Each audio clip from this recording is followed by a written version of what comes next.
the Jezebels. Stop that.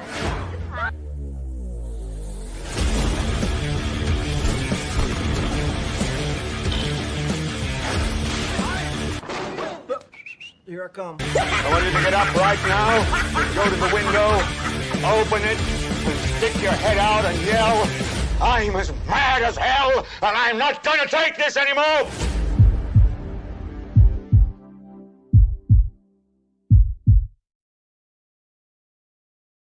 Okay, we're back, baby. We're going hard. We're going fast. We're going furious. Yeah, we're going hard and fast and furious. Good morning, guys. Good morning. For another an edition of Keene AM. I don't have any coffee. Yeah, you walked right into that. I don't have any coffee. How humiliating. How humiliating. Quick. Should I ramble about what have you been up to? Okay, I'm gonna get more coffee while he's talking about bullshit. I have been going to see screenings of movies and going to see new screenings of the same movies. I went to go see Michael again. I wanted to dissect it. I did mention last week I used to see Fight Club. I saw Over Your Dead Body, which was really funny, actually. It's if you're in for a gruesome time, if you ever check that out, it's Jason Segel, Samara Weaving, Timothy Olyphant, and Juliette Lewis. And here's Michael. I just spilled coffee all over the counter. Don't tell my wife. I'm going to blame the dog. She's watching the show. She's not watching the show. Come on. Fuck, she might be watching the show. All right. Let's just I'm gonna oh boy. Okay, wait a second. We're gonna clear off the old desk here. And I'm gonna Are we using the desk? Oh. There we are. All right. Okay. Hey, it's Filmmaker 610. There we go. My comments are working. Sweet. We have a setup for you guys today, right? We have a setup? We have a new setup for Keene AM. Yeah. That we're trying out. And real quick, okay, two things. One, I think I figured out our internet issues. So we shouldn't have any today. We shouldn't have any internet issues today. Our connections should stay strong. Hey, Rachel. Hey, Rachel. And we should be good. We should be good. Okay. Should be good. Guys, we should be good. Okay. So first off, I just want to we got to talk. My screen is all fucked up. What's wrong with this? What's going on here? There we go. Said two things. That was the first. Oh, one. my other thing, one? Guys, don't forget to check out the Patreon. Patreon.com/Michael Keene, I believe is the URL. If not, it's in the description down below. I should have a new vlog this week about what I'm doing with the movie and updates on the filming and whatnot. Updates on the filming and what have you. Either this week or next week. It kind of depends. I'm dealing with a few things. But we're looking at shooting in June or July, probably July, if I'm being honest. So that's going ahead. That page will be up and kicking through the summer. Yeah. With updates. That'll be a fun summer, guys. Patreon's going to be nuts this summer. I really like this idea, kind of delving into how to make a movie, but it's a personal project. So it's kind of a fun thing to share with your fans. Yeah, I think it's pretty top dollar. Yeah. Let's just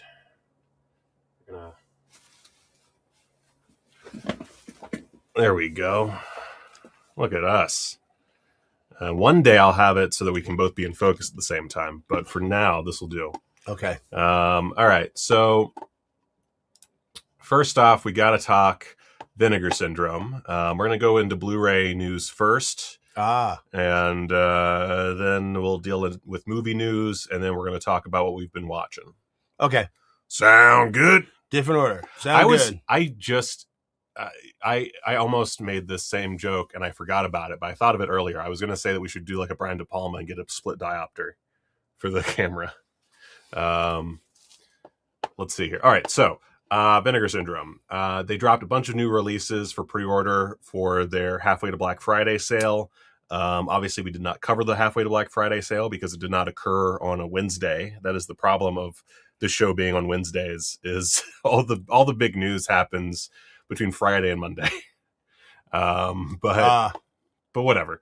So by that time, you're half a week late, right? With Yeah, the news, yeah. I'm not gonna dig too deep into everything here because chances are, if you care about this news, you've already looked at it. But basically, we've got a few new titles. We've got The Lustful Turk and The Joys of Jezebel from Something Weird and Distrib-Pix. That's some partner label shenanigans. Cinematograph put out the Robert Altman film Come Back to the Five and Dime, Jimmy Dean, which is notable for being a 70s film featuring a trans lead character. I still have never seen it. It's one of those Robert Altman movies that I've just have never gotten around to. Definitely something I'm interested in out of what we've got in this selection. I saw some people not too excited for this selection of films. I think it looks pretty all right. I mean, obviously we've got an Altman picture right off the bat, so that's amazing. Josh says the Halfway to Black Friday pre-orders were not well received on the Blu-ray forums. Never seen so many people stating they regretted their subscription. I don't know if you know about how Vinegar Syndrome works. Yeah, you kind of told me about it. You get a subscription to them, right? Yeah, you get annual, or you can do 6 months. Gotcha. I don't think this looks that bad. So we've got whatever the fuck this is from Something Weird. I don't really know anything about this release. We've got an Altman picture. Yeah. That's insane. We've got Anything That Moves. This is a newer film that Vinegar Syndrome Pictures is putting out. And I've seen it described in various words. Various directors used. John Waters was one of the directors mentioned as a potential inspiration for this movie. We've got Lamberto Bava's Macabre. So we've got a Lamberto Bava. We've got a Bava movie. It's not a Mario Bava, but it's Lamberto Bava. Lamberto Bava, pretty notable Italian horror director. Night Watch.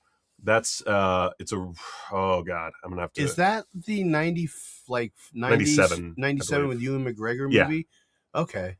Yeah, and it's a remake. There's a couple of good people in that, I think. Yeah, it's got Nick Nolte. It's got Josh Brolin. What a callback! I've never heard anybody bring that up ever again. Yeah. So that was. Let me just go because I can't remember the director's name. Let's just click on this real quick. Is it Boyle? No, it's Ole Bornedal. Bornedal. This was the remake of his own 1994 Danish film. Yeah, I mean, interesting cover. Yeah, and it looks, I've never seen that movie. I've never seen this movie. It looks good. I don't know. I've never seen the movie, and I have never, of course, seen any previous iterations of its release. But 90s Ewan is good Ewan. 90s Ewan is good Ewan. It looks good. Is that Brad Dourif? Yep. Look at that. Yep. Got some Brad Dourif in there. Fuck yeah, bro. I'm gonna watch that. And then we've got Explorers. I was going to say, is that Explorers? Which I am personally not that excited about because I... Never seen it. Really? Yeah, never seen it. I hadn't seen it until fairly recently, like within the last few years. I say last few years, but I'm pretty sure it was before my child was born. Who is that? He's got Ethan Hawke, Well, River I know Phoenix. that River Phoenix, but what director? Is that Kleiser?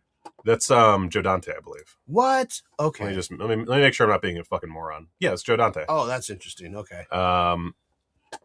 I personally did not find Explorers to be that interesting. I also watched it first as an adult.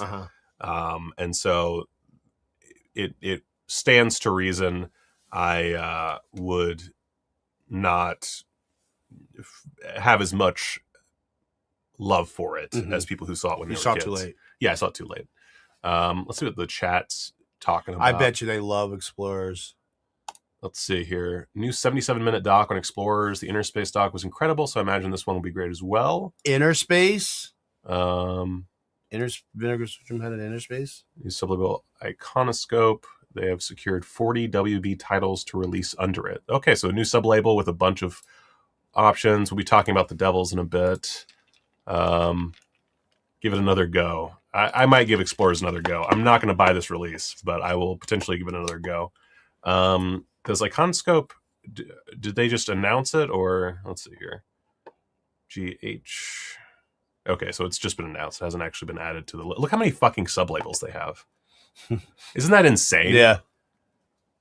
Like, good God.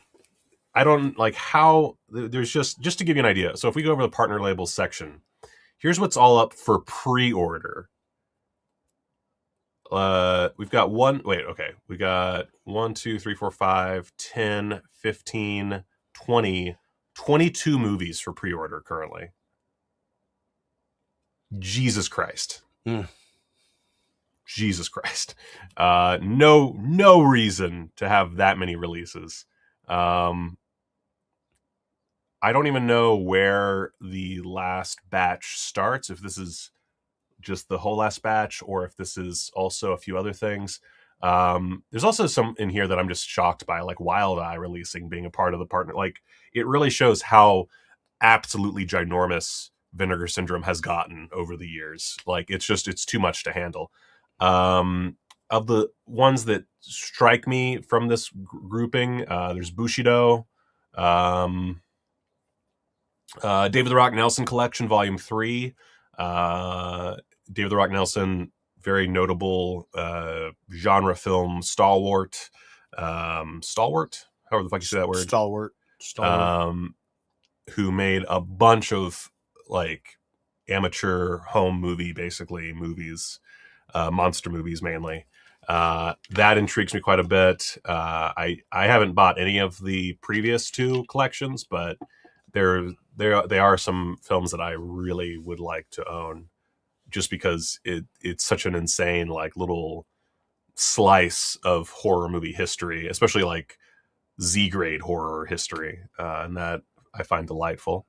Let's see here. I don't know.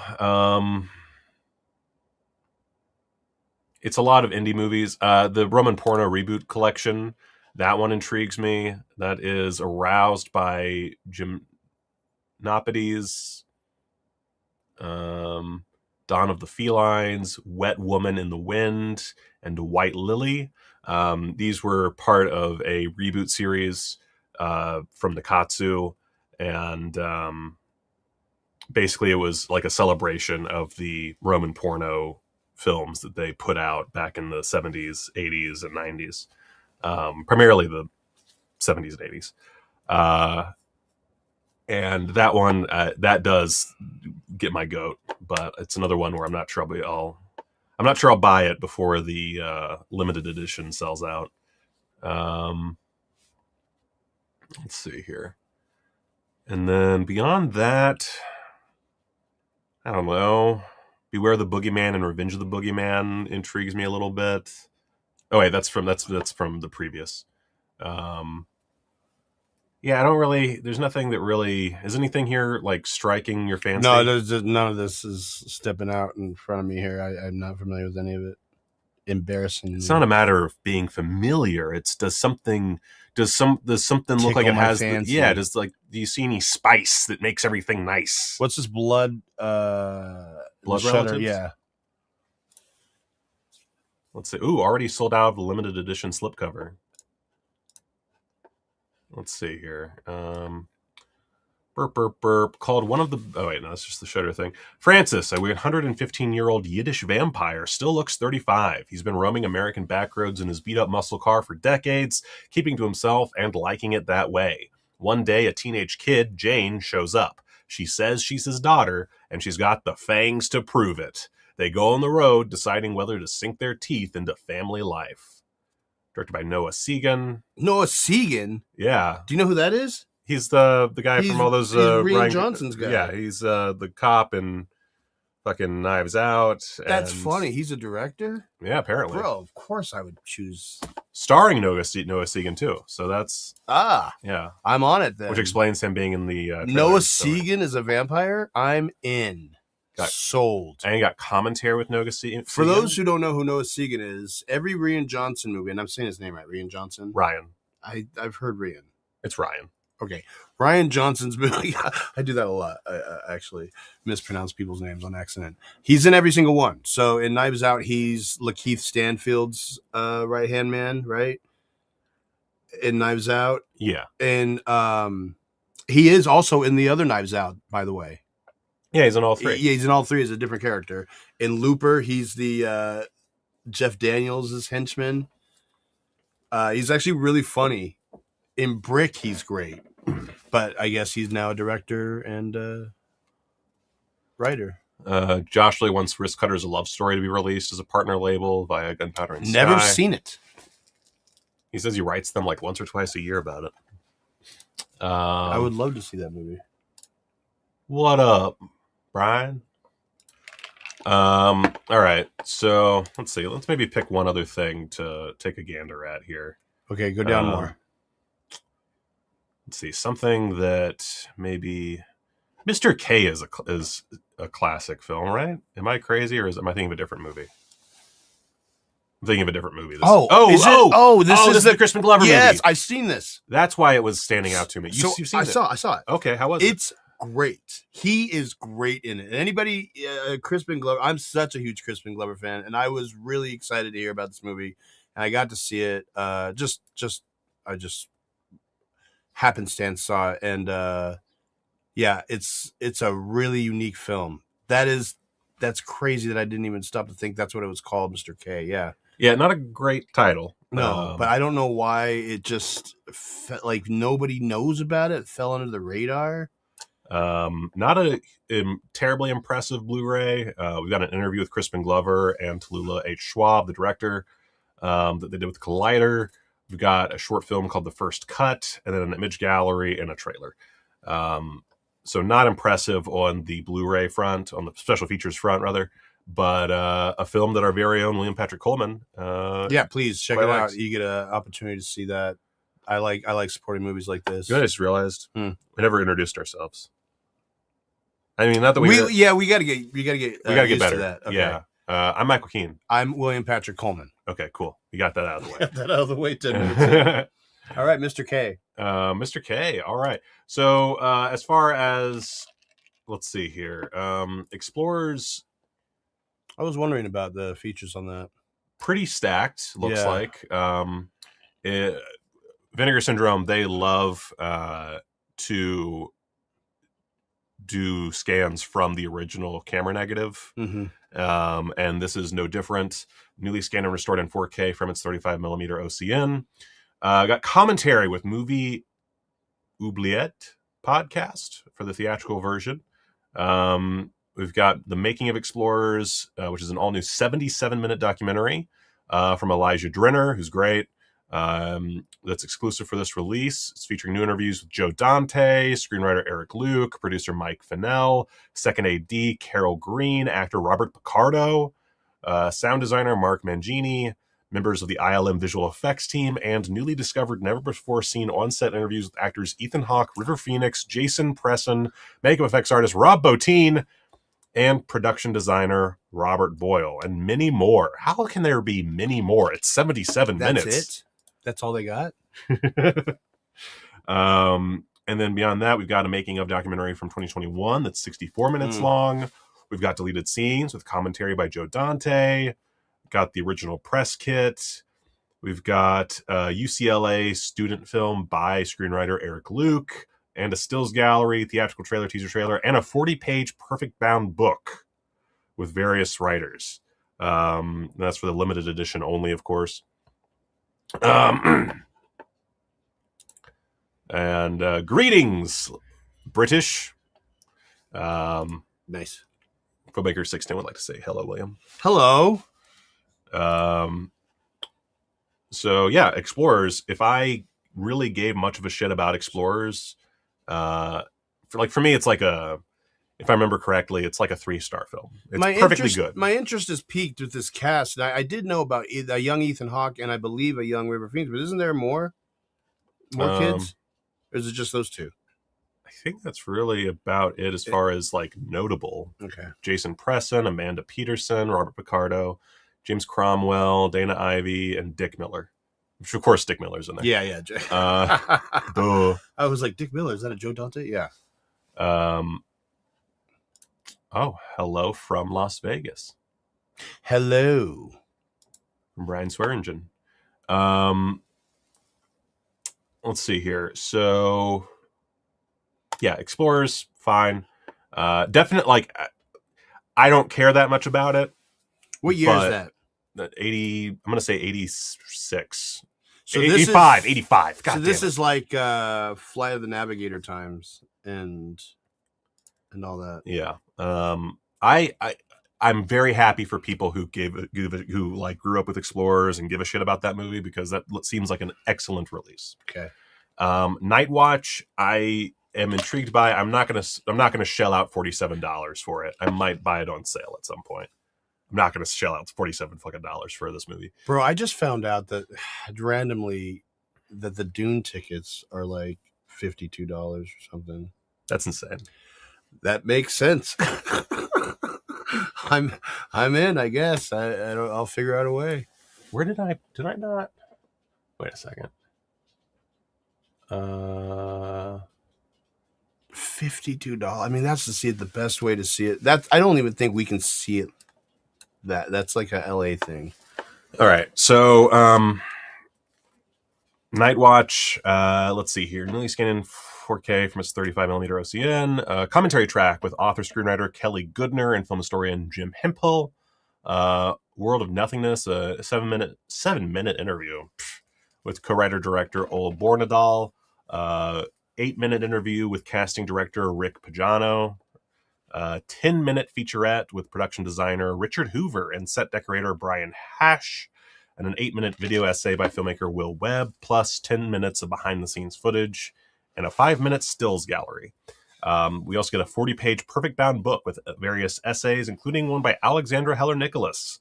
So if you really were down for Night Watch, that's the way to do it. That's the way to do it. Are we talking about Hokum today? We will. A little bit. We will get to this. We will get to Hokum. I don't really. Let's see. Anything that moves, I'm very intrigued by. Got a bunch of interviews, a lot of interviews. No commentary, which seems like a bit of a missed opportunity for a 2025 film, but whatever. Shot entirely on film, like with every Vinegar Syndrome Pictures release. Yeah, seems cool.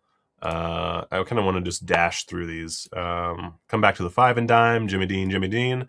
Limited edition plus book bundle already sold out, but the limited edition slipcase is still available. What's the book? The book is... Wait. Blah, blah, blah, blah, blah. I don't know what the book is. Let's see here. Oh, it's the play. It's just the play that it's based on. So no big deal. Let's see. We got new audio commentary by trans film critics Willow Catalin McClay and Caden Mark Gardner. Archival audio commentary by film critic and historian Lee Gambin. A new video appreciation of the film by filmmaker Isabel Sandoval. A new video essay by curator and professor Dakota Newt. An archival interview with film editor Jason Rosenfield. Archival interview with production designer David Grupman. And 2 Turner Classic Movies introductions to the film by Dave Karger with Willow Catalin McClay and Robert Osborne with Lorenzo Soria. Plus new text essays by various filmmakers, film critics, and programmer. Yeah, not bad. It's not surprising that most of the stuff is archival or like critics talking about it because it's from 1982. Yeah, that's pretty, I think, an okay setup. And of course, apparently great film. So yeah. And then Macabre, bunch of interviews, plus various presentations of the film. Cool. Again, this is all stuff that people have probably already looked at and seen streams about, so I don't want to get too in the weeds here.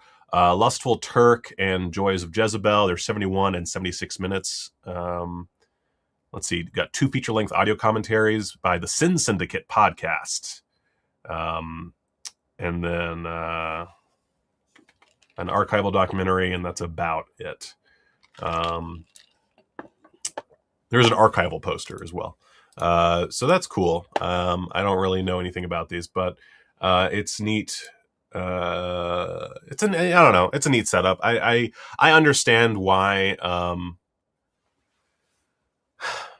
I understand why people would be a little disappointed by this Halfway to Black Friday slate, if only because Halfway to Black Friday is such a big point in the year for Vinegar Syndrome that you would expect things to be a little bit better. But at the same time, you've got a classic of the 1980s for children of the 80s. You've got a Lamberto Bava movie. You've got a new Vinegar Syndrome Pictures release, which I think is really cool because all of their releases are shot on film, and they're these little indie movies, and they are weird and stuff like that. You've got a Robert Altman flick, and then you've got whatever the fuck the Lustful Turk and the Joys of Jezebel are. That's fine to me. Not amazing, not bad, fine. And again, I mean, you got a Robert Altman. Apparently, Indicator has better artwork for Macabre. What am I doing?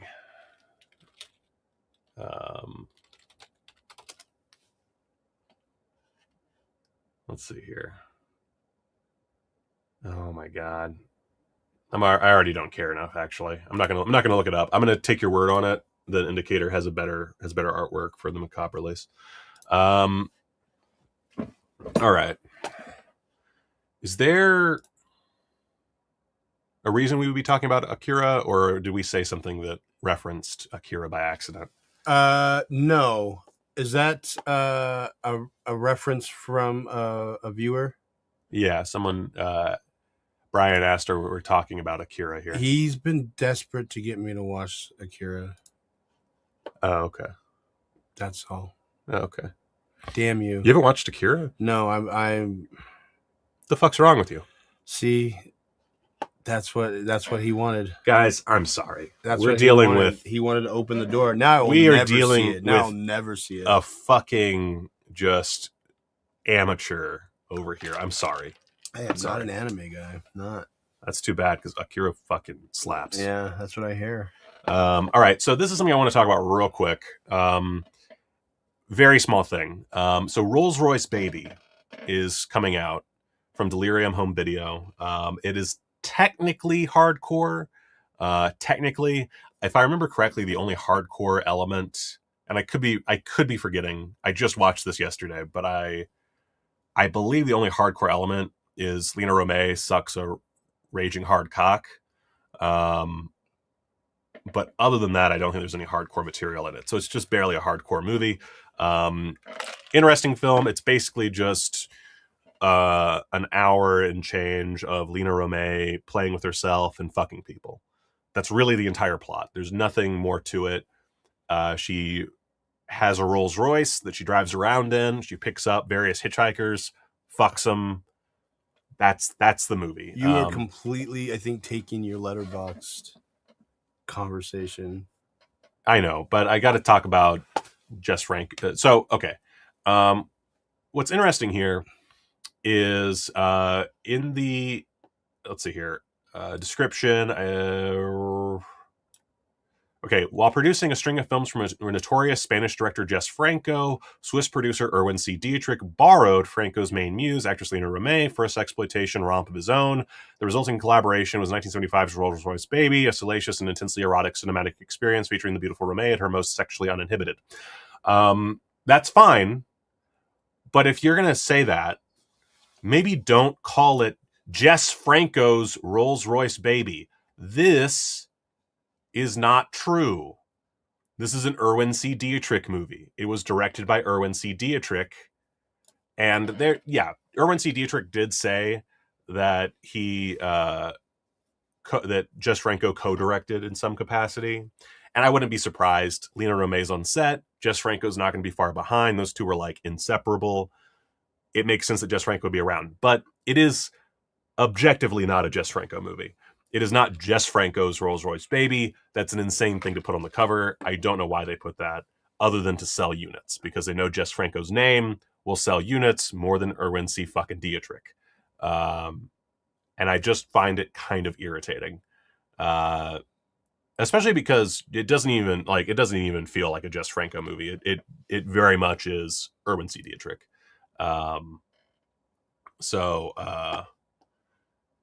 Will, you gotta watch Akira, Ghost in the Shell, and Perfect Blue. Oh my god. And Paprika. Don't entertain this. It will never stop. Anyway, I don't think there's really anything else I want to talk about from Melusine right now. I think I've seen Myelin versus Serena and Oriental Hawaii. They're fine. I think I did a review where I talked about those films when they were just on DVD, but I guess they're on Blu-ray now. They have some more Jess Franco movies, some actual Jess Franco movies like Satanic Sisters, but these are old releases. So, also, this will interest you, Will. They have Driller. It's the porn version of Thriller. Oh, yeah, I'm all in. How long is it, by the way? Is it longer than Thriller? It is. It's 83 minutes long. See, look, it has monster. Look at that. Great. Is that fantastic? Oh, wait a second. Fuck. God damn it. Look at that. Good makeup. Does that not intrigue you? I thought it was Thriller.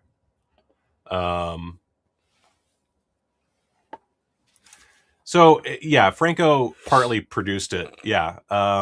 Rolls-Royce Baby. But again, like, it is not Jess Franco's movie. That is absurd.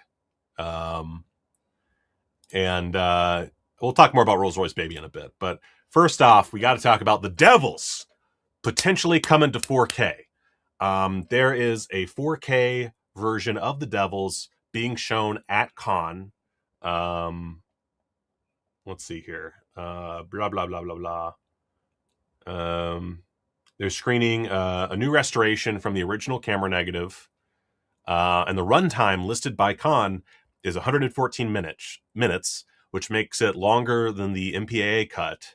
I think it's still like 3 minutes shorter than the full uncut version. I might be mistaken about that, but I'm pretty sure. But it looks like it looks good for audiences who are at Cannes this year. They're going to be able to see The Devils on the big screen in the best it's looked in years and years and years. But what's important for us, and why this is in the Blu-ray section, is it means that maybe, just maybe, Warner Brothers will finally fucking release The Devils. Period. I was going to say on Blu-ray, but I mean like at all, just release them. Because there's the, I think BFI put out a release. I think that's what I have, if I'm not mistaken. But Warner Brothers has not put out an official release of this movie. It never restored it, anything like that. BFI announced 4K plans. Oh, okay. I'm slightly out of date. Wait a second. All right. BFI 4K The Devils. I'm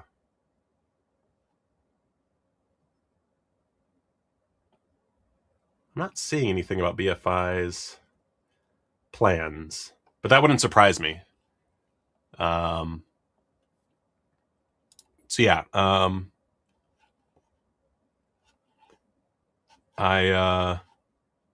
we were talking about smut films. Sorry if that offends any sensibilities. This is a smut film heavy broadcast. Anyway, The Devils. Have you seen The Devils? No. Oh God. Oh, I'm a big Ken Russell stan. Love Ken Russell. Almost got into a fight once because when there was the In Memoriam segment the year he died at the Oscars, my friend's mom was with us and she booed him, and I nearly lost my shit. She was mad that he quote unquote ruined Tommy. Have you seen Tommy? Yeah. Okay, he did Tommy. Okay. And did not ruin it because he's great. But we're finally potentially getting The Devils on Blu-ray sometime soon, on 4K Blu-ray at that. If this con screening is any indication, and of course, if Danny's news about BFI having 4K plans is correct, which I'm sure it is, I just can't immediately find the information. Then that is great. I'm so excited. So the only other Blu-ray news I had to talk about is Severin. So they're releasing the War Game. Don't care. They're releasing Threads on 4K. Have you seen Threads? No. Threads is so depressing. All right, what's this? They're doing a 4K restoration uncut via their new studio called Clockwork. See, I didn't see any. I know about Clockwork. I just have not seen anything about an actual 4K like release. Is my problem. I'm not seeing any like actual, hey, we're doing a 4K Blu-ray of this movie. But I could be wrong. Threads, Threads is upsetting. It is a movie about the end of the world, about nuclear devastation, and it is very detailed in that. It has sort of a faux, it's not quite mockumentary, but it has like a feel, like a docu feel to it. And Danny calls it a once a year type of film. I would call it a once a lifetime type of film. Like, it is hard to watch. But there's a 3-disc 4K with a limited edition slipcase and a postcard. Hey, a postcard. Coming from Severin. And I don't know how chock full of features it is. Let's see here. We've got audio commentaries, and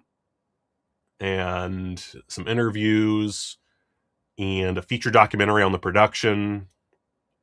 So pretty stacked release. I don't remember all the special features from the standard Blu-ray that was originally put out from Severin. I'm not sure that this is one of those where I would like seek out a 4K upgrade, but it's still it's intriguing. It's certainly intriguing. The really cool thing is Disco Italiana. Sorry.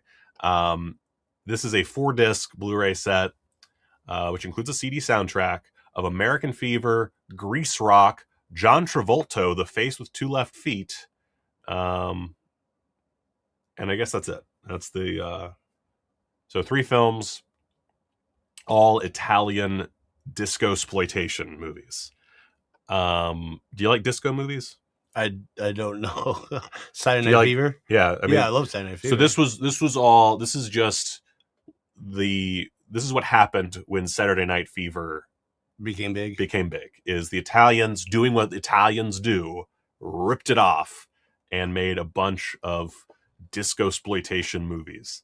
And this is a small collection of those. And like you can see, like the guy looks like John Travolta. Let's see here. I mean, it's so just direct. Like it's you got a little cup with this little, and I think you can get that cup as part of the bundle. Got Grease Rock, of course, is taking a stab at Grease and Saturday Night Fever at the same time, and then American Fever, which is kind of obvious. Like it looks like a fun time. And Severin, of course, they are well known for their bundles. If you got the everything bundle, let's see here. You've got Threads. You've got, wait a minute. Holy shit. Okay. So you've got Threads. You've got the War Game, which has a book as well. You've got the Threads Traffic Warden and Enamel Pin. You've got A Year in a Field on Blu-ray. Blah, blah, blah, blah, blah. Got a coaster set. Got a Disco Italiana whole box set. And a Discomania book autographed by Alan Jones. So a big old chunker of a book about the disco fad as it affected the film industry. And then a John Travolta reproduction drinking glass. all that could be yours for $247. Which honestly, not that bad. Not that bad. All things concluded. Yeah, I mean, if this is your jam, then it's pretty solid. Oh, that's true. I failed to mention that. Good point. Keep in mind that Vinegar Syndrome will have 2 more Vinegar Syndrome regular titles, VSA, VSL, and another cinematograph for the halfway to Black Friday. So there is more coming as well. Brian's got to hop out. Have a good day. Say goodbye. Goodbye. Guys, I'm sorry. He's an amateur. It's a whole thing. Speaking of John Travolta, we're into our movie news now. So John Travolta directed a movie. Yes. And we watched the trailer. So we can't. Okay. The one problem we had with the last stream is I can't monetize it because of us playing. Yeah. The muted trailer for what the fuck did we? I do remember that we did watch something on mute. I can't. We did it last week, right? Yeah. I can't remember what it was. But we watched the trailer. We watched the trailer on mute, and that destroyed the entire stream's monetization. So we can't watch trailers because YouTube is a bunch of bullshit. But we can talk about trailers. Let's see here. When are we getting to the real news? We know you guys never stop talking about Star Wars. So how was your May for the 4th? He's joshing us. Josh is joshing us. Yeah, I do celebrate, but I actually missed out on everything this year. Anyway, this movie is called Propeller One-Way Night Coach, which is a hell of a title. And it's based on a book by John Travolta, and co-stars John Travolta. He plays a pilot. The movie follows a small child. Actually, I can even tell you. Set in the golden age of aviation, a young airplane enthusiast, Jeff, and his mother set off on a one-way cross-country odyssey to Hollywood, which transforms a simple flight into the trip of a lifetime. Between airline meals, charming flight attendants, unexpected stopovers, larger-than-life passengers, and a thrilling glimpse at first class, the journey unfolds in moments both magical and unexpected, charting the course for the boy's future. It premieres on Apple TV on May 29th. And yeah, the trailer looked fine. Yeah. Budget looked a little low. So I'm a little worried that this is going to be some Travolta slop, but at the same time, it is based on a book he wrote, and he seems very attached to it. It's being produced by Apple. Is this his first movie directing? Yeah. Usually, by historically, first-time directors that are actors, the project is really too personal for them. Right, like I can't think of an example, but it's not like the Tom Hanks That Thing You Do, where it's not about his life or anything personal, and it was kind of fun. It was really fun, but it does look, I don't know, not as exciting as it would be for John Travolta. Yeah, I mean, it looks like a very personal movie. Yeah, personal. That's the thing, which is good for him. Yeah, great that he's getting it out there. I'm intrigued. Because it does have a stylistic look to it that I don't know if it's innate to the time period that it's set in, or if it's more just like a fantastical way of shooting. I think it might all be in the production design. I'm not sure how accurate the production design is because I wasn't around, and I haven't watched a lot of movies that take place on airplanes in the 50s or whatever. So anyway, looks pretty okay. And I wanted to get that out there because it struck me. And then Piranha Pacific Nightmare is potentially a go. So this was talked about years ago. And they talk about this in the article. I don't know why I'm trying to do it from memory.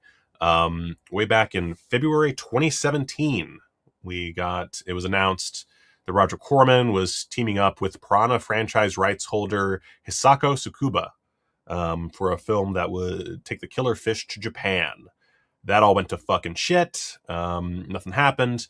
But now what was his name? Tsukuba has a fundraiser going on the Japanese website Campfire. Now their goal is 1 million yen, which is, according to this article, a little over $6,000 USD, which concerns me because obviously that is not enough money for a movie. So this feels like it's going to be very low rent. It is an official entry in the Piranha franchise, which we haven't seen in a long time, since Piranha 3 Double D. But apparently Christopher Lloyd is potentially in the cast, which is crazy. Because he's in the other one. Yeah, he's in the other two. I'm shocked that Christopher Lloyd can stand, let alone be in a movie still. He just wrote a memoir. You wrote a memoir? Yeah. Oh. That's got to be really interesting. One of my favorite actors, by the way.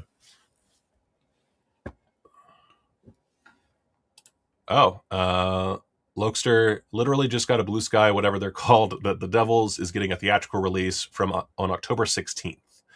Not sure if that's just UK. So we're definitely getting some Devil shit. I'm so excited. I'm so pumped.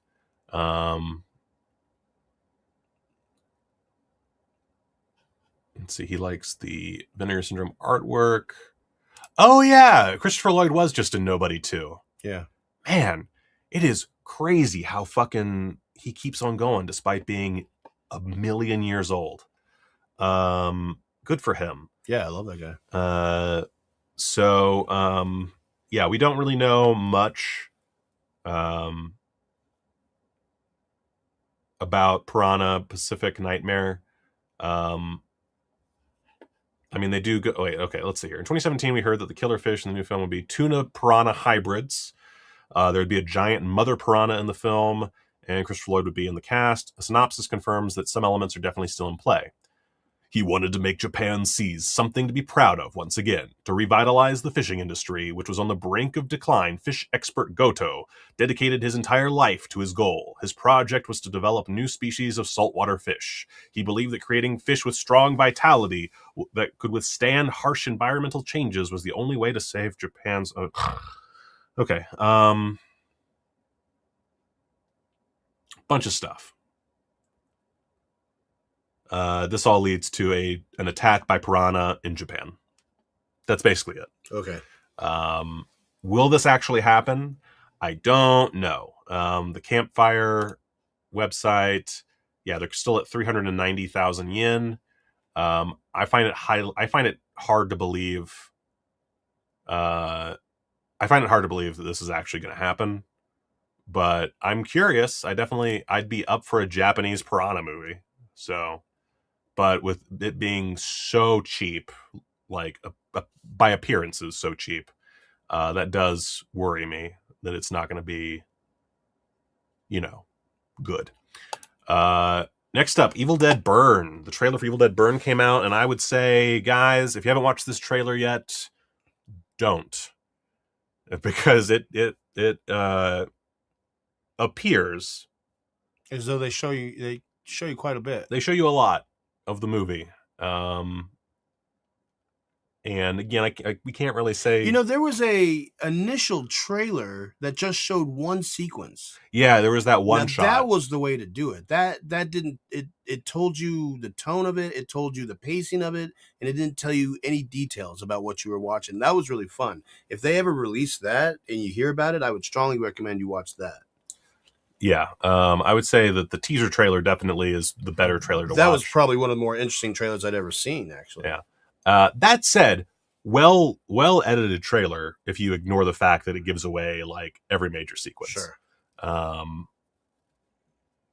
And like I even saw like I was reading a Reddit thread about the trailer, and people were like guessing plot points, and some of them were like way off.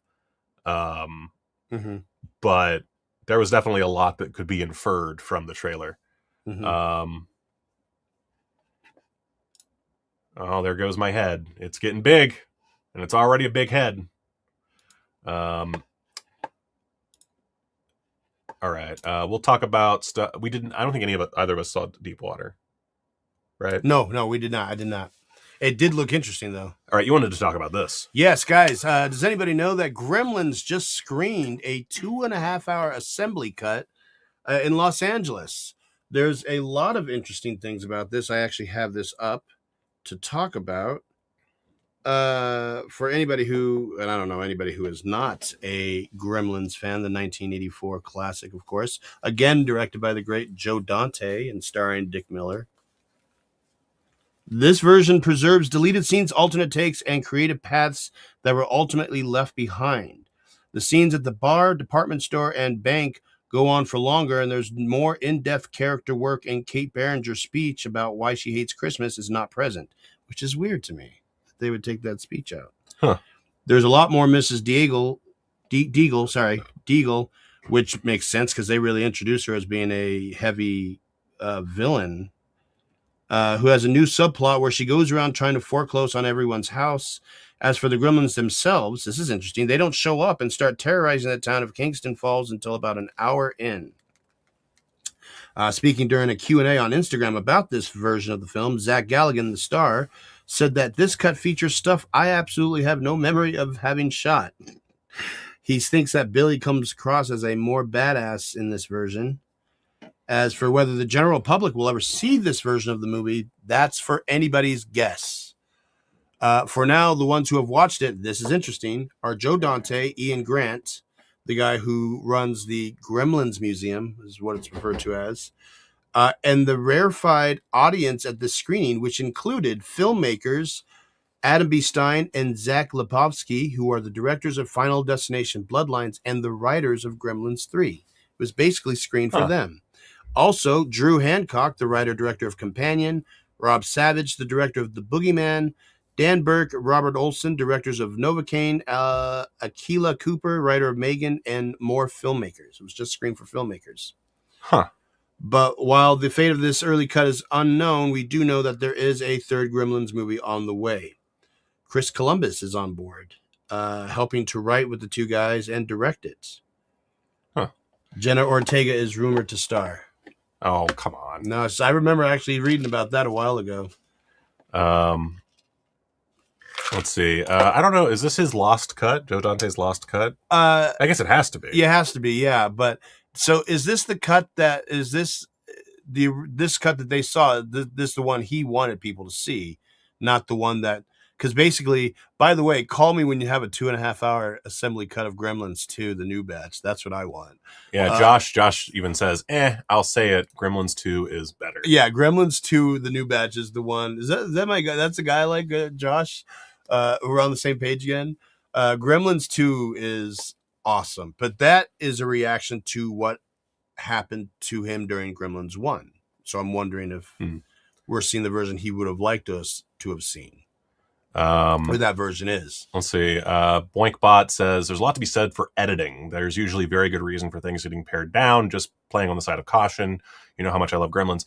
I mean, I think it's safe to say, like, yeah, the original version of Gremlins is probably the better version of Gremlins. I find it highly unlikely that a 2.5-hour my head like hurts thinking about that 2.5-hour Gremlins movie. Yeah, I'd watch it, but that you don't know what you got, and then you get it, and it's like yeah. And an assembly cut. Explain what an assembly cut is. An assembly cut is basically, I mean, it's what it sounds like. It's the first edited version. It's like it's the work print. It is. Yeah. It is the. They're never good. We've just got this together. Let's screen it and see what we need to cut out. Okay. More often than not, they're never the first cut. The assembly cut is never the desired cut. Yeah. And I find it interesting that Phoebe Cates' monologue is cut. Yeah, I think that's interesting too. And is it a reshoot? The monologue? I guess it could have been. That would explain it being taken out of his assembly cut. But it's such a weird decision because that's a huge part of the movie. I mean, like as far as like its legacy, like everybody remembers Phoebe Cates' monologue. But man, now I want to rewatch Gremlins too. Yeah, it's so good. Oh, it's so good. I love it. Okay, so that's Gremlins, 2.5 hour assembly cut. Who knows if we'll ever see it? Who knows if we'll ever see it? I would love to watch it one time. Yeah, I'd love to watch it. Is there a assembly cut or a edited version of a movie that you like more than its regular version, or is there one that exists that you wish you could see that you can't see that's out there? For example, Batman Forever, the Schumacher cut. This has been a big thing for a while. Oh, I would like to see the Schumacher cut. I am a Batman Forever / Batman and Robin fan. I've never been known for my taste. And I would like to see Schumacher's original take on Batman Forever. It's a lot of Chase Meridian and Bruce Wayne, like therapy BS. Oh, okay. I can't say there's anything I can think of where there's a like work print or an assembly cut that I know of that I desperately want to see. I'm pretty chill with the the theatrical cuts of most movies. I did once see a Scream 3 assembly cut. Not much was changed. It didn't really make a difference here and there. What everybody else saying? What's going on? Oh, that's a good one. I want to see Romero's full cut of Martin. Let's see. Some private buyer bought the sole copy that was found and refused to let Second Sight use it for their 4K release, which is fucked. What? Which one? Martin. Oh. That's Romero's sort of vampire movie, which I have the Second Sight release up there on my shelf. All right. So next up on our movie news, nothing huge here as far as like news. There's not much to say, but per the con market, Scott Adkins, the great Scott Adkins, one of the probably the best working fighter actor. I you know what? Back in the day, I would have said this would have been a great Batman. Oh yeah, he would have been a great. Scott Adkins would have been an amazing. He would have been a great Batman. But he is making his directorial debut. So much like John Travolta, he is finally in the director's seat for a movie called Brawler. Got Louis Tan co-starring. Louis Tan, of course, starred in Mortal Kombat, and from my understanding, barely co-stars in Mortal Kombat 2. He was the I don't remember what his fucking name was in Mortal Kombat. But it's currently shooting in the UK. And they're trying to sell it at the con marketplace. We got a first look, which is Scott Adkins and Louis Tan squaring up, and that is it. That's the entire news item. I'm excited to see what Scott Adkins does, because the man knows his shit. He has a YouTube channel where he further shows that he knows his shit, and a fuckload of movies that prove he knows his shit. So this should be a fucking baller film. Nice. Baller brawler. David Fincher has made some questionable changes to Fight Club for the 4K. I'm sorry that I have so many JoeBlow.com releases. I kind of threw a few of these in last minute without reading them. This was something I had mentioned last week. I saw Fight Club, the 4K in theaters, and I felt that Fight Club is not exactly the title that would come to mind to clean up. I feel that its murkiness adds to it, and here's a good example of what they have cleaned up. Yeah, according to Men on Film Pod on X, it seems that Marla's skin has been cleaned up of slight blemishes. Let's see, blah, blah, blah, blah, blah. Scene also features an alteration to the prescription on the bottle of Xanax. The previous version was 300 milligrams, and the new version is 0.5 milligrams. What a weird change. That is interesting. Another scene also includes a digital lens flare added to a flashlight. And of course, you'll also notice that the color timing has been changed to a cooler, darker look, at least in certain scenes. Other images are roughly the same color timing as the old Blu-ray, which some are actually slightly warmer. You can also see other types of alterations, such as eliminating reflections from glasses, adding city lights in the background, and removing additional blemishes from Marla. Once more people have their hands, blah, blah, blah, blah. Weird. Not entirely out of step with David Fincher. The man is a very detail-oriented filmmaker. This feels a little dumb. I'm not sure why there would be the need to take out blemishes, especially for a character who is kind of like dirty, imperfect. Um, What does everybody else think about this? A clean Fight Club look. Let's see. Bingoria UK. Speaking of Adventure, The Adventures of Cliff Booth. Title sucks, but I want to see.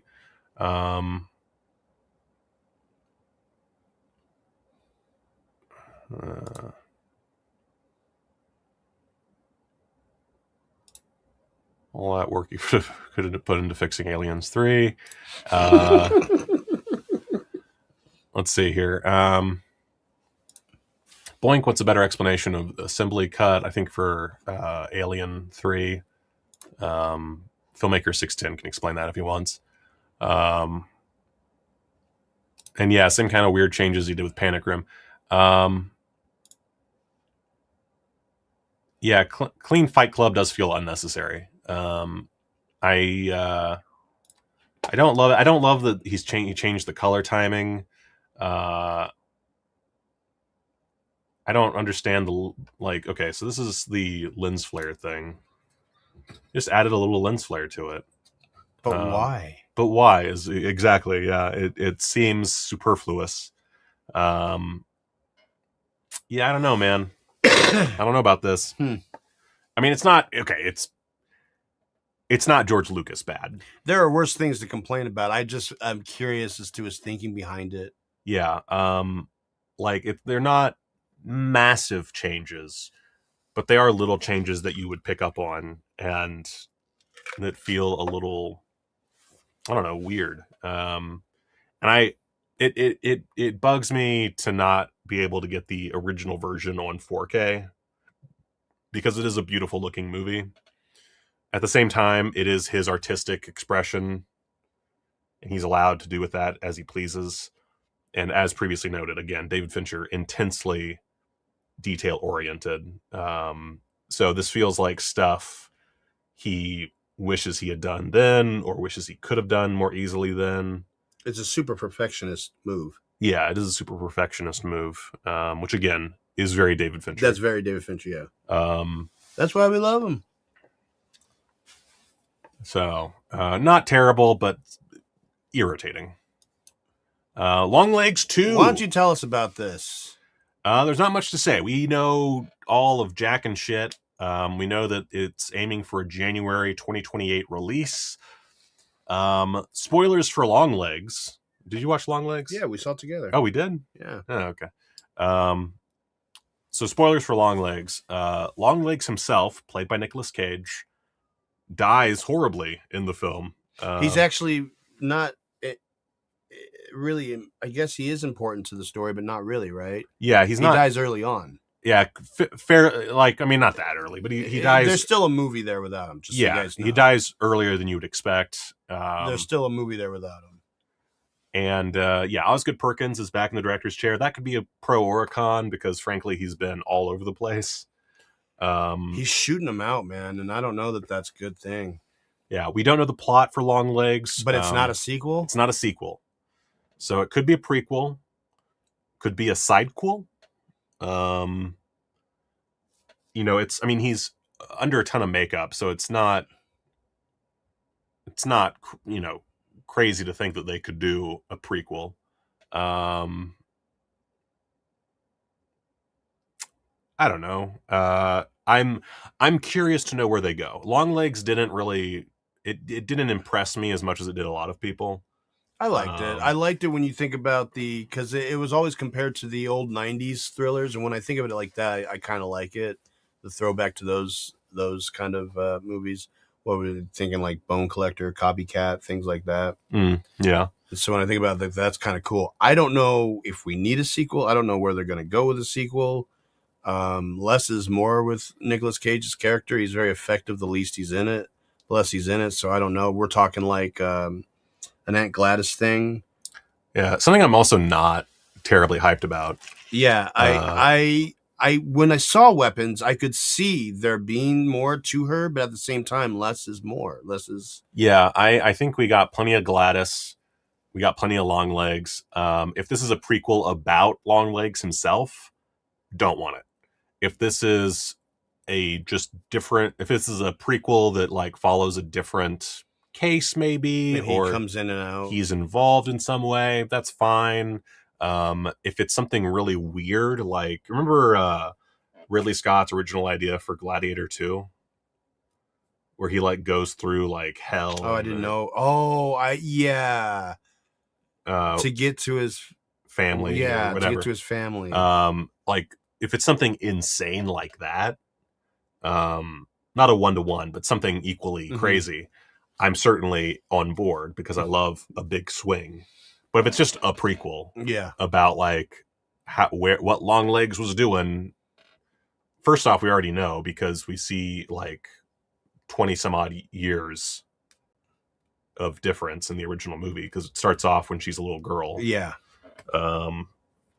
So I don't know. It weird. It's weird. Let's see here. Can we just pause and remember that Osgood Perkins co-starred with Quigley with Gary Busey, where he played an angel to Gary Busey who's been turned into a Pomeranian. I did forget about that. He's always going to be the dude from Legally Blonde to me. Let's see here. New RoboCop TV series. Oh, here we go. We missed out the opportunity to talk about this last time. First of all, just so you guys know, if you haven't caught on, we have such a unified love for this franchise, 1987's RoboCop in particular. I don't have a close friend in my life who doesn't absolutely love this. It's the most unified movie between my group of friends is RoboCop. Yeah, RoboCop's my favorite movie of all time. Yeah, any interpretation of RoboCop is fun. Yes. As bad as it gets, it's still fun. RoboCop 3 is fun. RoboCop 3 is fun. And they've got some ideas in RoboCop 3 that aren't executed well at all. And good cast, by the way. There is the potential for a non-fun RoboCop. What? It's called RoboCop. Oh, the remake? Yeah. What a swing and a miss that one was, man. A movie with literally one good scene in the entire motion picture. I can't even think of which one are you referring to? When they take the suit off of him and you see how much of him is left over. Oh, yeah. I like that. But when they announced that one, I was like, oh, man, Gary Oldman, Jay Baruchel, Michael Keaton. Like, how can you fuck the Samuel Jackson? How are you gonna fuck this up? Well, they found a way. They made it PG-13. They fucked it up. But never fear, because Amazon reportedly greenlit the new TV series. Yeah. Which has been in development for a little bit now. Yeah, I wasn't really paying attention to this news because I just knew that Amazon had the rights and eventually they were going to do something with it. So I totally missed in April when this news came out that it's apparently greenlit. The Amazon, let's see here. It'll expand on the world of the 1987 movie, whatever the fuck that means. Peter Ocko will write in the initial script with James Wan producing, which means almost nothing. James Wan produces seemingly everything that's genre related, so that means very little. Peter Ocko, notably a TV guy, did a couple of bangers there. He did. The fuck did he do? What does it say? What he did? Did he do The Office? I don't know. He did The Office. That was one of them. He did like 3 big ones. Anyways, so let's look at Peter Ocko's filmography. Because there's not much to talk about here. There's just it's greenlit. Bada bing, bada boom. I heard a rumor that I don't know necessarily is true, but it would be interesting if it was true. And I wonder if we could find where this rumor source is. But the rumor circling this RoboCop thing about a week or so later, I heard. I don't know if this is true, that Peter Weller is interested in coming back to this world. After the game. I find that incredibly hard to believe. Not as Murphy. I don't think it's Murphy. So he would just be some other guy? I don't know about that. I'd like to know if that's true or not. This guy just has a bunch of TV credits, which is fine. I don't know. I nothing. Daisies. Nothing about this really stands out. Yeah. we'll see when we get like directors on board, when we get like a showrunner. I don't know if he's the showrunner. Let's see here. What attempt of RoboCop is this at the show? Okay, he's aboard. Okay, so Peter Ocko is executive producer, but that doesn't tell me if he's the actual series showrunner. What was that? What number of attempt is this for a RoboCop show? Oh God. There's the Canadian series. Cartoon. There's the cartoon. There's the other live action series. Prime Directives. That's called exactly. Prime Directives is the Canadian series. Okay. I don't know if there was a shorter form, like 30-minute an episode one that was a little bit campier. I don't know where that was shot. And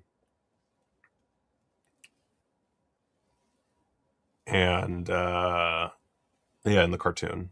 So there's been like wait a second. Fuck. Okay. I'm too RoboCop franchise. Let's see here.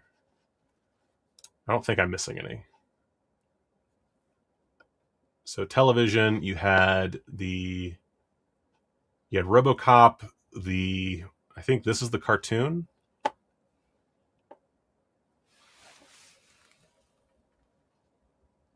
Oh wait, no, maybe this is which one's the cartoon? Okay, the cartoon was the initial one. So that's crazy. 1988, the year after RoboCop comes out, they make a fucking children's cartoon series. Well, during the first one, they released toys. Yeah. I had the Net 209. And then 94, we got RoboCop, a live action series. Alpha Commando 94 would be a year after is the part other 3. animated series. Yeah. So there's 2 animated series and 2 live action series, with RoboCop Prime Directives being my personal favorite. But none of it really is like next level. Yeah. The television has not been the kindest to RoboCop. Yeah. It's been flawed.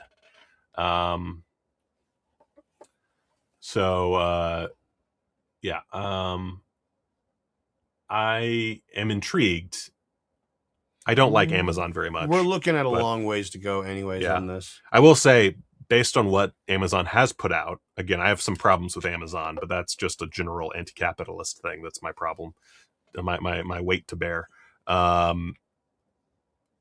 If you look at something like The Boys, they're not against graphic violence and fucked up shit.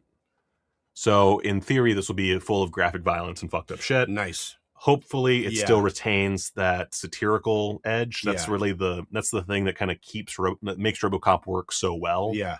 If you take out the satirical edge, it just fucking falls apart. That said, you can also go too far with the satirical edge. So anyway, we'll see.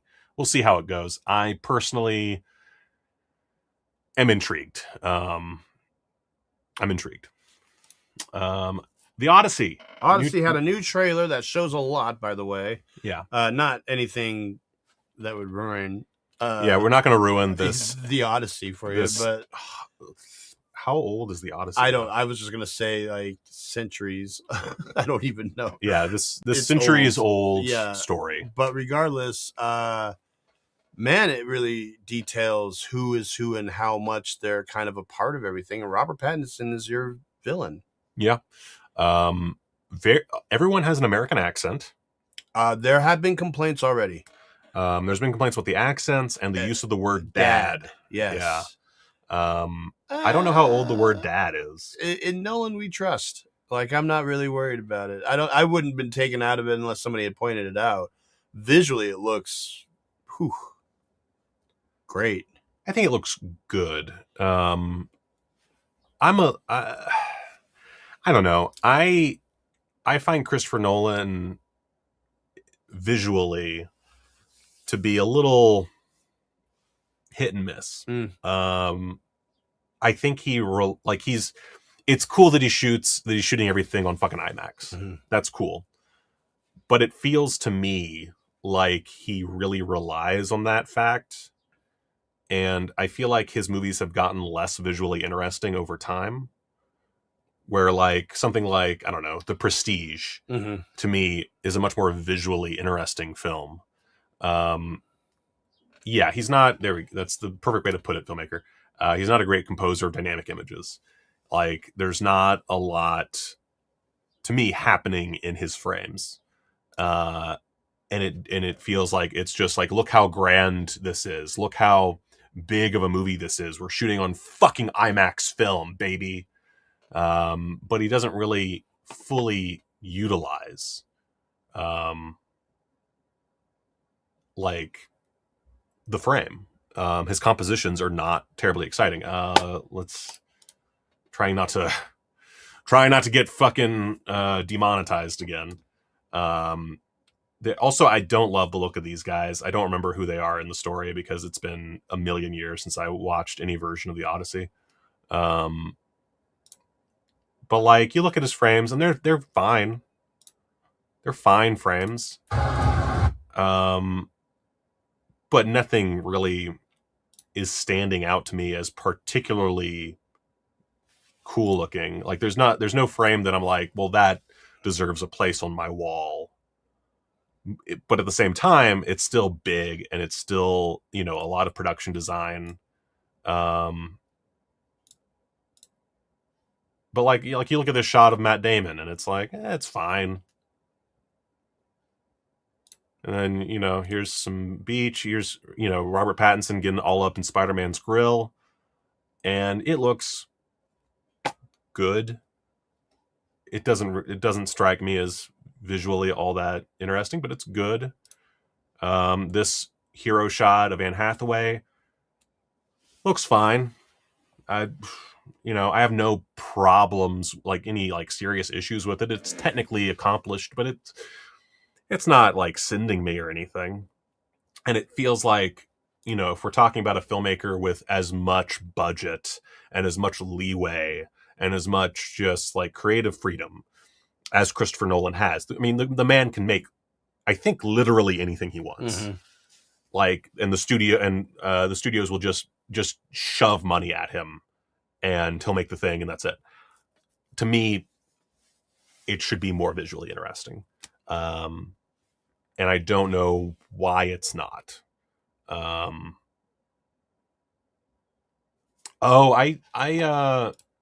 did see that.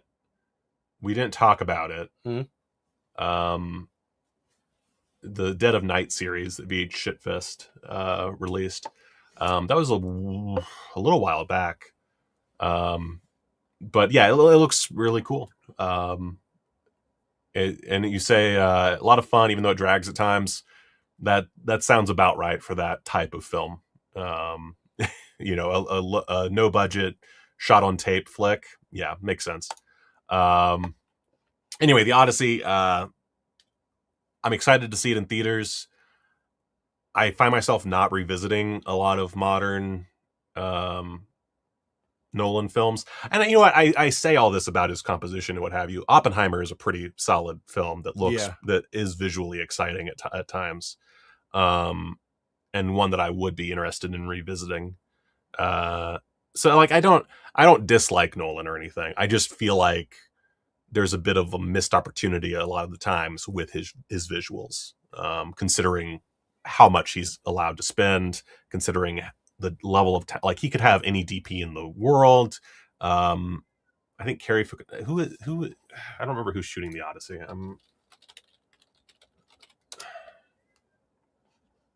Why did I just type in the Odyssey? Okay, wait a second. There it is. Hoyt van Hoytema. However the fuck you say his name. He's done. Oh wow, I didn't realize he did Interstellar. Like, plenty of good-looking films. Tinker Tailor Soldier Spy, Let the Right One In. Even Spectre looks pretty good. Ad Astra. I don't know if you saw Ad Astra. No, I didn't. You didn't see Ad Astra? No. Oh, Ad Astra's great. Is it? Oh yeah. But like Nope is a very visually distinctive film. But her looks amazing. But I just don't find a lot of these Nolan movies visually interesting. And I guess I should look more into that, but it would require me to actually rewatch the movies, and who has the time? Anyway, next up, models versus werewolves. What is this? All right, so this is interesting. This is a Full Moon Features release. Do you know what Full Moon is? No. Okay. So they did Puppet Master. Oh, okay. And Subspecies and Evil Bong and a whole bunch of series of films and not so serious. They did Trancers. They have a huge library of content. And this popped up a day ago, popped up yesterday, and I was suitably intrigued by it. Because it's models versus werewolves. And also, I don't think Full Moon Features has ever done a werewolf movie, which is wild considering their name. And so anyway, so I watched this trailer, and I'm going to just play the opening bit. So first off, I don't think this shot is, I know for a fact this shot is not a real shot. This is a computer fabricated shot. Fair enough. Not a big deal. But let's just watch a little bit. Are you sure this is the right address? Where are you guys? So, okay, what strikes you about that initial quick, just wham bam? The costume and the lighting and the editing. Okay, what about the costume? That is a lazily made costume. It's a person, not a wolf. So what's interesting about this is if you watch carefully, first off, there's different types of werewolves in this. Let's see if I can find a good, let's see here. I feel like we're not going to get struck for showing a Full Moon trailer, but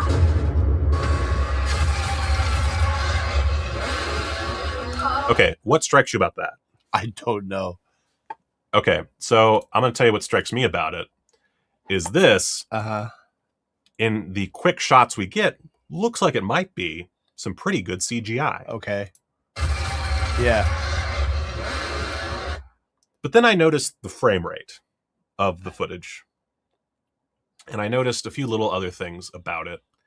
And I realized what was off about this particular film. And it shows up there. That looks all right. It shows up there. Dee Wallace shows up. She doesn't matter. Oh, yeah, growling, Daddy. I liked it. I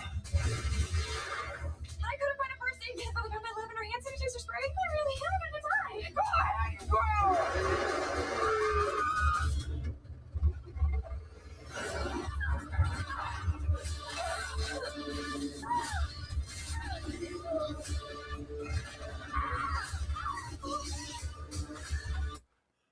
Do you see the problem? So every time they're showing the werewolf, are they changing the speed? No. So Josh actually figured it out.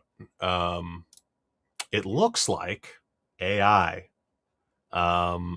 which is a very amazing timing, because last stream, we talked about AI. Yeah.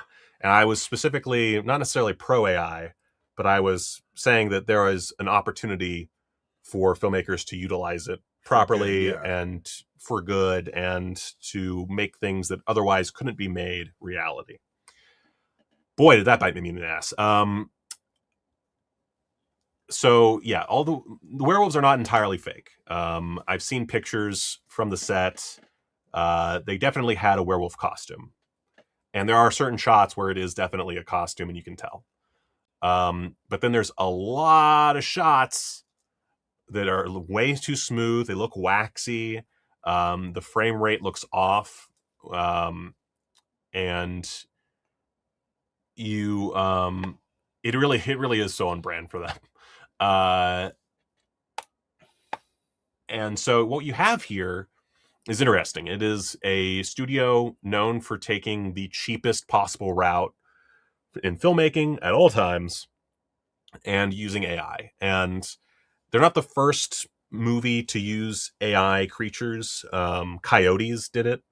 That was, I believe, last year with, I can't remember his name, Justin Long. Justin Long was in Coyotes, and the coyotes in that film are AI generated, and they look like absolute ass. They look like dog shit, ironically enough. And these werewolves also kind of look like dog shit to me. But it's interesting because they're not that far from just looking like pretty okay CGI werewolves. Mm-hmm. The big tell is they look waxy and unreal. And on the one hand, Woof Mm-hmm. doesn't look great. The whole movie doesn't look too great because I mean the characters seem really irritating, and it's very obvious that the budget is incredibly low. And I would not be surprised if this opening shot is also AI generated. And again, I don't have as big of a problem with AI as a lot of people do. Mm-hmm. I just realized, what are your opinions on AI? I don't have any, but I do kind of when I stop to think about it more, because I left LA when it was kind of starting, so I hadn't really developed an opinion. I had never used it, but I kind of, if I were to develop one, I kind of agree with you. I'm not completely out of the conversation with it, as long as it's used the way it's used is what matters. Yeah. We can't take away the fact that it exists. Yeah, we can't. So for me, it's, and I'm working on a video about this right now to kind of dig deeper. But to me, it's all about how it's used, and not only does it look good, but is it used for a necessary reason? Yes. To me, it comes back to like the old CG, because you remember when CGI was like persona non grata. It was, everybody hated CGI. Yeah. And everybody thought if you use CGI, you were lazy. Of course, that's not true. CGI takes a lot of talent, it takes a lot of man hours, it takes a lot of work. But it feels to me like that early era of CGI where people were kind of lambasting it. And eventually we got around to just saying, okay, it's part of the process now. Cemetery Man asks, can you give me a necessary reason? To me, it's, well, for one thing, budgetary. I think that there is something to be said for being able to go back and fix a problem easily without having to pay affordably. Yeah, pay a lot of money to fix it. Yeah. And sorry, I got distracted by a comment. I think that, like, I used the example, like you could fix a shot by adding a lamp to the background. And technically you could do that with CGI and compositing, and you still need compositing to do it with AI. But with AI, you can do it without spending a ton of money. And for low to no budget filmmakers, that's a big deal. The problem, of course, is that you have to be very careful because AI currently, and we're talking about generative AI, by the way. AI, as far as like editing, has been a part of the workflow for a while now. AI transcriptions, AI masking, AI. My brain is suddenly just falling apart, but there's plenty of AI in editing and in other fields that have been integrated and work great. We're talking about generative AI, which to me is different. Generative AI, and we're going to skip the moral question because the morality of it is tough. Up a whole it's tough to talk about yeah. because there's a lot to dig into, and I don't think it's necessary to the conversation of, is it going to be a part of the film industry moving forward? I think that AI will continue to be more and more a part of the industry. Now, that does not mean that I think we're going to be seeing completely AI generated movies anytime soon, for multiple reasons. I mean, we'll see them. They're happening, but they're not going to be any good, and they're going to look like shit, and no one's going to want to watch them.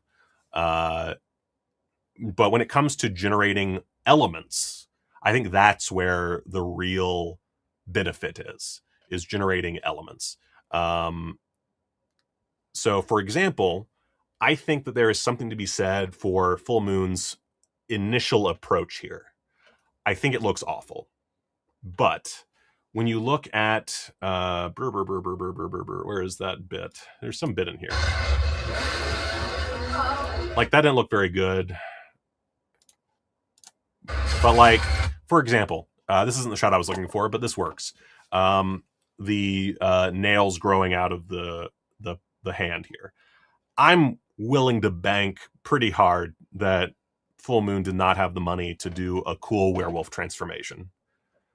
So I'm banking that every transformation we see in the movie is AI. Or like uses AI. I think there's something to be said for just using AI and compositing in little AI elements to enhance an image. And that's where I think that they probably started from, since they had an actual costume. But then they ended up throwing in all these extra AI shots, and they just don't look good. But I could see a world where these shots do look good. I could see a world like I can see how, like, if you take this shot and you make the frame rate less fucking, like, it looks like it's like going like 30 frames per second, maybe it's a 60 frames per second. It's hard to say. And you bring that and you export that at 24 frames per second, and it looks good. Like, if you can, whatever Gen AI, they probably use Tig's field, whatever Gen AI you use to get that shot, if it looks and feels like a real shot, then what's really the problem? Aside from the moral argument. Mm-hmm. If you take away the moral argument, then it works. And I feel like some of the moral arguments against AI use are really driven by that initial hatred of AI as a concept. I will say that the stolen work argument, that makes more sense. Though it also has some flaws with how AI works, because AI is more about finding patterns and replicating those patterns, which is similar to how we as humans learn from other artwork and evolve and create new artwork. So there's a whole thing to go into there. And so the problem I'm having is I feel like we've moved past the issue of it stealing directly from artists. I think we have. And that's a controversial thing to say. I'm sure people will dislike me for it, but I think that we've gotten past that. And I think AI is objectively using patterns and not just taking directly. So like this shot of this wolf howling, technically pulls from things that exist, but it's not taking an actual, like, it's not taking, I don't know, a shot from the howling and replicating it. Mm-hmm. It's using its vast understanding of how things work, and it's creating a werewolf based on a prompt. And I don't think it's as big of a bugbear as people are making it out to be, because I think people just don't want AI to succeed. And frankly, it already has. So in my opinion, it's more of a thing that you just learn to utilize in the workflow without relying on it. And that's where, again, the CGI thing comes into play is, you want CGI. And for what it's worth, I think CGI is way better than AI, like to an astronomical degree. Like, to me, AI is bottom of the barrel shit. Mm-hmm. But there is still a place for it. And we're going to eventually see that, like, the problem with this movie, and like, I feel like Models versus Werewolves is going to be one of these movies. The problem with this hypothetical movie is that it relies too much on AI, just like some other movie might have relied too much on CGI. Like, I would say The Mummy Returns. To me, The Mummy Returns relies too heavily on CGI. Yeah. And the CGI looks like ass, and it hurts the movie. Mm-hmm. And so what we're going to wind up seeing more and more is movies utilizing AI to enhance their visuals. And some of them are going to go too far, and they're going to do whole scenes maybe with AI or big shots or whatever. and they're not going to look good, and people are going to call them out. But then as time moves on and we continue evolving this technology and bettering it, it's going to become more of a boon for low to no budget productions. I don't like what it's going to do to jobs and what it's doing to jobs. But again, that's something that I really can't, that's just going to happen. It's just a natural evolution of technology advancing. Yeah. And so that's very roughly, and I'll try to condense this into better words with my video. But to me, that's the basic gist of AI, is it is a new evolving technology that a lot of people don't trust for good reason. That isn't as bad as some people say, but also isn't as good or beneficial as others say. It is somewhere in between. And to me, agentic AI that helps with like office tasks, to me, that's way better. Yeah. That's a better use of AI.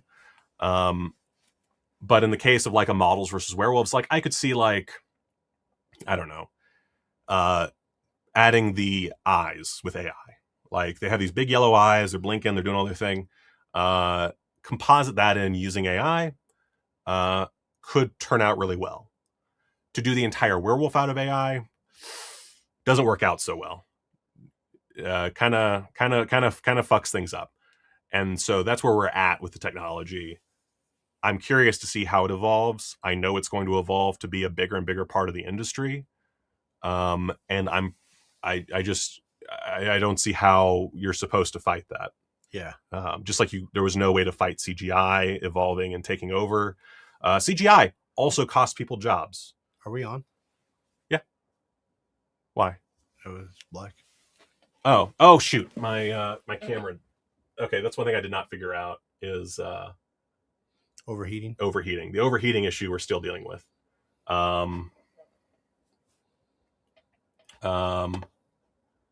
So Rachel says that AI, and I'll turn the camera back on in a bit. I'm letting it cool down. Rachel says AI doesn't need to be available to everyone. I think is the biggest issue. People using it for dumb shit is the main contributor to the environmental harm.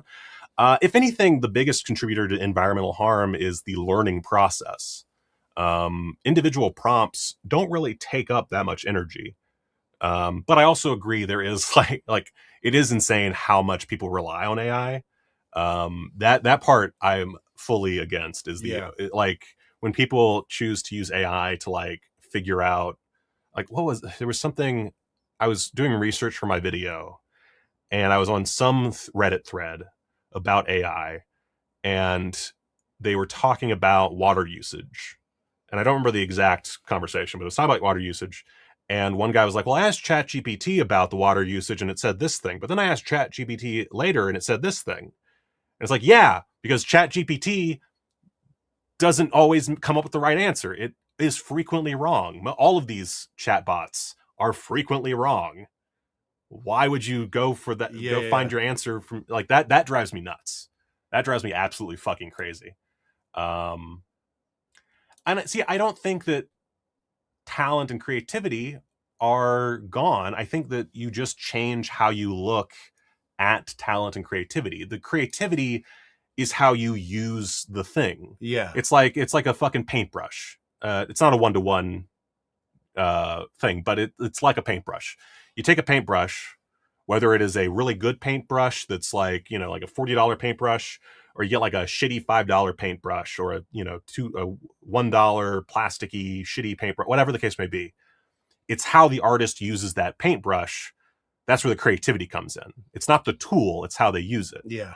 And to me, AI is another tool in a long lineup, and it's a tool that has to be used in a very, very specific fashion. And that specific fashion is based on it's a project to project thing. It's a shot to shot thing. It's a frame to frame thing.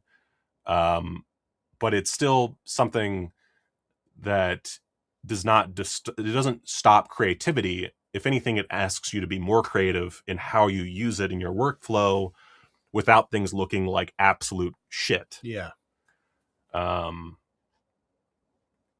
yeah, I don't think humans are obsolete. I think that the problem with the waste from data farms, there should be more regulations on data farms. I'm going to say that right off the bat. We need regulations for data farms. I'm hoping that the next administration does something about that. Obviously, this administration is not going to. But at the same time, we don't see people complaining about all the environmental effects of people streaming shit all the time. Streaming has an effect on the environment, but people don't complain about it because it's useful to them. It's easier. It costs the environment for us to constantly be streaming from Spotify. It's hurts the environment to eat meat. Factory farming is a much bigger problem for the environment than data farms, and that doesn't make it inherently right, like AI inherently right or anything. And of course, there's the very legitimate argument that factory farming at least feeds people. But if we really care about the environment, if that's going to be like the end all be all, we should stop eating meat. We should stop drinking almond milk. We should, there's all these things that hurts the environment that are not entirely necessary or could be changed to be less environmentally harmful. Yeah. But we don't talk about them. And I feel like part of that is AI is just easier to hate because it's the new technology and it's, this dangerous thing that, yes, is taking jobs. Don't like that. But it's something that you can't stop. That's not going to be put back in the bottle. At best, I do foresee a lot of these chat models going fully paid. A lot of chat models, I don't use them enough to really know. Like this is where my knowledge starts to drop off. Is I've never used Higgsfield, and I'm not like creating images all the time or anything like that. So I don't know the exact what's the word? I keep hearing my cat whining outside and it keeps distracting me. But the point being, it's more complicated than just AI is destroying the world. Yeah. And I feel like people don't want it to be complicated because complications are annoying to people and they make it harder to hate on things. And so I wouldn't call myself a defender of AI, but at the same time, I'm not going to be, this anti everything evolving person. Eventually, like 20 years from now, AI is just a thing that exists, that is part of our world, for good and for bad. For good, it's helping the medical industry by leaps and bounds. For bad, it's making stupid memes and hurting the environment. But it's just yet another thing that's hurting the environment. And the fix to that isn't stopping AI. It's putting regulations on AI developers and on data centers and making sure that, they're using closed loop cooling, that they're, not putting their fucking data centers in the middle of the desert. That drives me fucking crazy, by the way, is they are building data centers around here and around other places that don't have much water to begin with. That drives me nuts. Yeah. Because the overall impact isn't as big as a lot of people claim it to be. But at the same time, it's enough of an impact. Like there is an impact. And to not have any regulations on that impact is insane. But I foresee that being changed in the not too distant future. Anyway. This is I got distracted by the cat, but this is basically what I was going to go with. AI is currently widely available freely or very inexpensively to get the buy-in from the normies. It's losing money. It'll eventually be restrictive to use for anyone but the richest peeps and studios. Which is half true, I think. I do believe that we're going to see a lot of AI getting much more expensive and much more, I don't think we're going to see a point where AI is only for the richest of the rich, but I do think that we're going to see it become much more, just expensive. It's going to become more of a, $25-30 a month kind of thing. It's going to be a subscription service, which it already kind of is, but they're much cheaper and there's a lot of free stuff currently.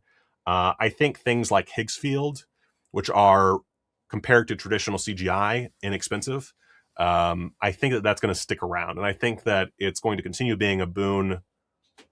I say continue being a boon. It will eventually be a boon for filmmakers once all the kinks get worked out. Can I briefly interrupt? Yeah.